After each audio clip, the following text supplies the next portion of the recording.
Hey guys, what's going on? It's Don here from Novaspirit Tech and welcome back to the channel. And today we're going to be checking out the Radxa Zero 2W. So let's get started.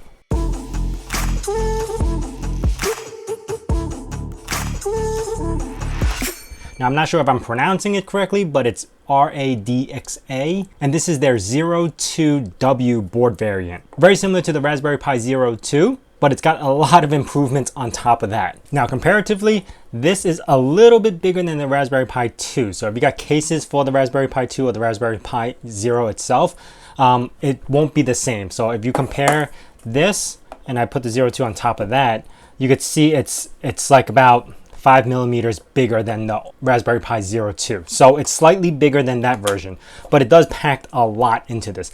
You still retain the 40-pin GPIO. You do have an SD card slot, and they went for the USB-C option, one for power and one for USB. And then you have two switches, one to reboot and the other one to force a USB boot. And then you have a micro HDMI connection. It does have a couple of connectors over here by the back, which is their DSP or CSI port. Different from the Raspberry Pi Zero that you would find, it's slightly smaller. And you're probably gonna notice this big heatsink that they have on top. Now underneath the heatsink, it is using an AM Logic A311D with 6 cores or hexacore, with 2 big cores at 2.2 gigahertz, the A72, and then the other 4 cores at 1.8 gigahertz max speed. This also has 4 gigs of RAM and onboard eMMC. Now you could get different versions. You could get 16 gigabyte, you could get 32, 64.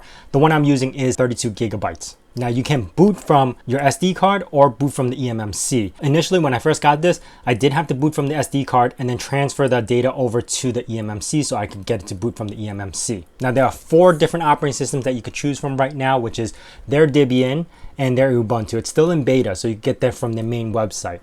Then there is Manjaro and Armbian. The only operating system I've tested so far is Debian, which is pretty cool. It's actually pretty stock and it works for most cases. I haven't had much issues with it other than Wi-Fi kicking in and off. And I have tested Manjaro. Now Manjaro does come with a really cool utility to actually image the eMMC. So I was using Manjaro to transfer the Debian image over to the eMMC, which made it a lot easier. Their Debian does have a command line version of this. I prefer the GUI, which comes with Manjaro. If you're thinking what I'm thinking as far as speed goes, this is similar to the Vim 3 Kadas. So the benchmarks are very similar to that, which means it's not that much of a great deal faster than the Raspberry Pi 4, but it is definitely faster than the Raspberry Pi Zero 2. So here are the benchmarks. As you can see, it's about the same level in the 7-zip benchmark as a Raspberry Pi 4. But if you see the A311D2, which is from the Kadas Vim 4 board, it's like double the speed, almost triple. Being this type of form factor, it is still very impressive. Like I said, double the speed of the Raspberry Pi 2 if you need to. Most importantly, it's the 4 gigs of RAM. The Raspberry Pi Zero 2W only have half a gig of RAM or 512 megabytes, and that's very, very lacking on a lot of projects that you need to do. But on the Radxa Zero 2W, 4 gigs of RAM is plenty. Now I did try to play some emulation with this, so you can play PlayStation 1 very smooth. There was no issues with it. I was playing Ridge Racer and it worked perfectly fine.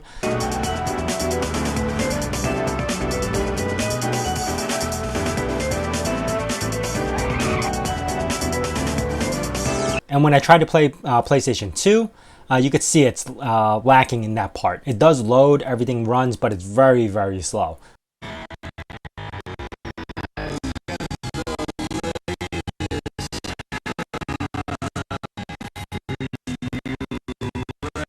I think maybe 2 to 3 frames per second.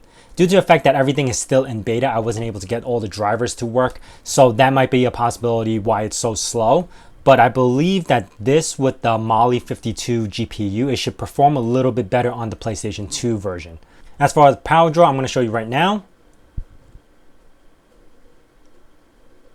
And as far as thermal throttling, I did not have any issues with that. As you can see, there's a fan on top of here that actually does a really good job keeping this thing cool. Running benchmarks and everything, I did not see any thermal throttling, so it had no issues with that. Now down the road, I believe this will support Android. They don't have any images up right now, but the CPU, like Vim 3, does have Android available for it. So maybe down the road we will see that happening. But for now, it's all Linux, which is something I prefer anyway. And I'm going to be playing around with this probably for the next couple of months, because everything, since it's still in beta, I feel like once the drivers get all ironed out and everything works better, I will be able to play PlayStation 2 or better games on this. So far, that is it for me. I did have a little bit of fun testing out this board as they were coming along. I do want to test Armbian out, which I haven't had a chance yet, and their Ubuntu version, just to see if it's stable, a little bit more stable than Debian. But otherwise, this is definitely a second option for you guys if you are interested in getting a Zero type size board for some of your projects. Anyway, if you have any questions about this, hit me up down in the comments below. Again, if you guys are new to this channel, consider subscribing and also hitting that bell notification icon so you know when the next video is going to be out. And as I say in my nerd cave, hack till it hurts.